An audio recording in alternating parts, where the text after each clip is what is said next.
Light rail in Virginia Beach. We've been hearing about this for so long. It's been a hot button issue since residents first voted the idea down in 1999. Yeah, but Norfolk's recent success with the tide has many debating once again if a light rail extension would be good for the resort city. 10 News Side's Katie Collette joins us now to break down what it might take for light rail to head to the beach. Right, Katie? That's right, Tom and Alvita, and this is a very involved topic, one that can certainly get heated at times. It involves hundreds of millions in transportation dollars, taxpayers' money. And in November, when Virginia Beach residents cast their vote for president, they have another important decision to make. They have the power to push light rail forward in their city or stop it altogether.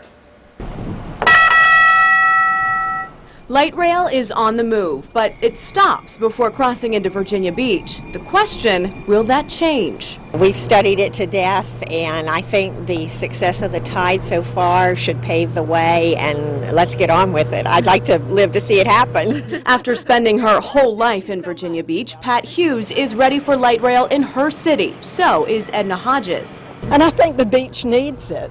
There are a lot of people my age that don't want to drive to downtown Norfolk or don't want to drive to Virginia Beach and have to fight for parking. Right now, the tide ends at Newtown Road. Now, take a look at this. Roughly 50 feet from the end of that light rail track, old Norfolk Southern tracks owned by the city of Virginia Beach.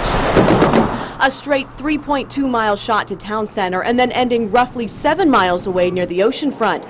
A benefit that will make light rail construction easier in Virginia Beach, according to Mayor Will Sessoms. We're going to put our rail down an old rail line, not going through, old city roads that Norfolk had to go through. So it will make it much easier for us. We shouldn't have the obstacles that Norfolk ran into during the construction process. Sessoms is up for re-election this November, and he's a major supporter of light rail expansion. Politically, it probably isn't the best thing for me. I could sit back and say, well, I'll just wait and see what the voters say and I'll go along with that. I believe in the tide. I believe in our city being progressive, but yet being responsible. Part of that responsibility, flat out asking Virginia Beach voters what they want in the form of a referendum question on November's ballot. It reads, should the City Council adopt an ordinance approving the use of all reasonable efforts to support the financing and development of the Tide Light Rail into Virginia Beach? This is not saying we're going to bring light rail. It says do some analysis, see if it makes sense, see if the funding is available. Funding in the form of federal, state, and local tax dollars. That money goes to one of two options: expand light rail to town center for an estimated $254 million, or expand it to the oceanfront for an estimated $807 million. And then if the taxpayers say they want it, we've got to be able to say, here's what we've got to do to your taxes to support it and to give it to you. Councilman Bill DeStaff says he wants to see specific financial answers about light rail expansion before residents vote on the referendum. Is it going to cost us $10 million a year? Is it going to cost us $100 million a year?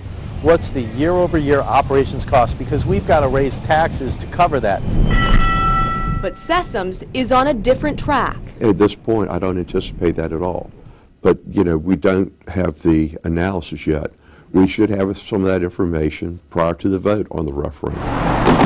It's a vote the mayor says is important for the future growth of Virginia Beach. I don't think this is really about me or people of my age. I think this is about my children and my grandchildren and what they'd be looking for in order to want to stay in this great city. And because the vote's happening during a presidential election, Sessoms estimates a huge turnout, possibly 200,000 voters. But is there enough support to pass the referendum?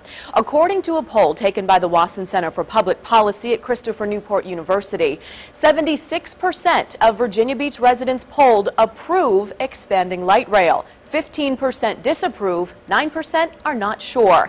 And of course, that poll that we saw there seems to be spot on, because my photographer and I spent hours in Virginia Beach talking with dozens of residents. We couldn't find a single one who did not want light rail.